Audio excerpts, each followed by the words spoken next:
Hey neighbors, and welcome to the Hills Observer. We've got your recap of the March 10th City Council meeting right here.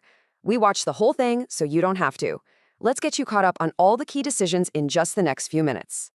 And just a quick reminder for anyone who's new, we're a totally independent, resident-run thing. Our one and only goal is to make it a little easier for all of us to keep up with what's happening in our local government. Speaking of which, if you find these rundowns helpful, do us a huge favor and hit that subscribe button. It really is the best way to help other folks in the neighborhood find this information. All right, let's get into it. So here's what's on deck today. We're going to start with the city's financial health, then touch on some really important stuff about property taxes. After that, we'll do a quick run-through of updates on parks and safety, and then we'll wrap it all up with the final votes and decisions from the council. Okay, first up, the city's big financial checkup. The council got the annual audit report, which is really the clearest snapshot we get all year of where we stand financially. And the news is definitely good. The auditors, Singleton, Clark and Company, gave the city what they call an unmodified report, basically a clean bill of health.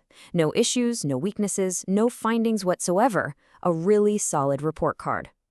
But the thing that really jumped out from that audit was this number right here. The city is sitting on a financial reserve that could cover our operating expenses for 20 months. Now, to put that into perspective, the normal guideline for a city our size is to keep maybe 3 to 6 months worth of expenses in the bank. So at 20 months, we are, as one of the council members put it, relatively over-reserved. That's putting it mildly. You know, this huge reserve really kicked off a bigger conversation on the council. It's obviously a sign of fantastic financial management over the years, but it also brings up a really important question for right now. What's the best way to actually use these resources for our community? All right, next up, property taxes. The council had the chief appraiser from Travis County come in, and he gave a presentation specifically about the exemptions available to us as homeowners here. The main topic, of course, was the homestead exemption, and it's a massive benefit for two big reasons. One, it knocks a chunk of money directly off your property's taxable value, and two, and this is so important, it caps how much that taxable value can go up each year to just 10%. And it turns out, our local benefits are about as good as they can get. The appraiser confirmed that the Village of the Hills already offers the state maximum local homestead exemption, which is 20%. Plus, on top of that, we have those extra $25,000 exemptions for residents over 65 or for those with disabilities. Then they got to a question that I know comes up a lot around here. If you build a casita or a guest house or maybe even a detached office, how in the world does that affect your homestead exemption? And the answer is actually pretty straightforward. It all comes down to how it's used. If you're renting that other structure out to a tenant, then sorry, the value of that building is not eligible for the exemption. But if you're just using it for yourself as an office, a studio, or for visiting family, then yep, it's considered part of your residence and it absolutely qualifies. Okay, moving on. Let's do a quick fire round of all the updates from the different commissions and departments that keep our city humming along.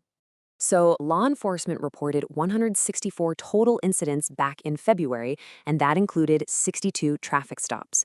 The mayor also passed along some really positive feedback from Lake Travis Fire Rescue about our wildfire mitigation efforts, saying that most areas are looking great and being well maintained. Good to hear. Over at the Parks and Rec Commission, they welcomed a new volunteer, Jim Fletcher. They're also planning an Earth Day event for April 22nd and an end-of-school year party, which is always fun. The project for the new flagpoles at the park, that's on hold for the moment while the council waits for a second bid to come in.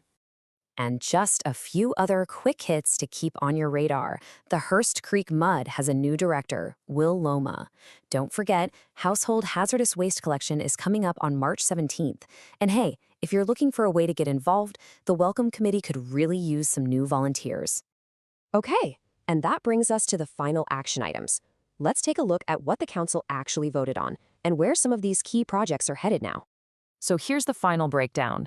Council gave the green light for up to $7 grand to remove invasive plants, which is part of that wildfire prevention effort. The talk about new pedestrian gates is pretty much on hold since the POA said they're not interested in managing them right now. Like we mentioned, the flagpole project was tabled, and lastly, the February finance report got postponed to next month's meeting because the council member who presents it wasn't there.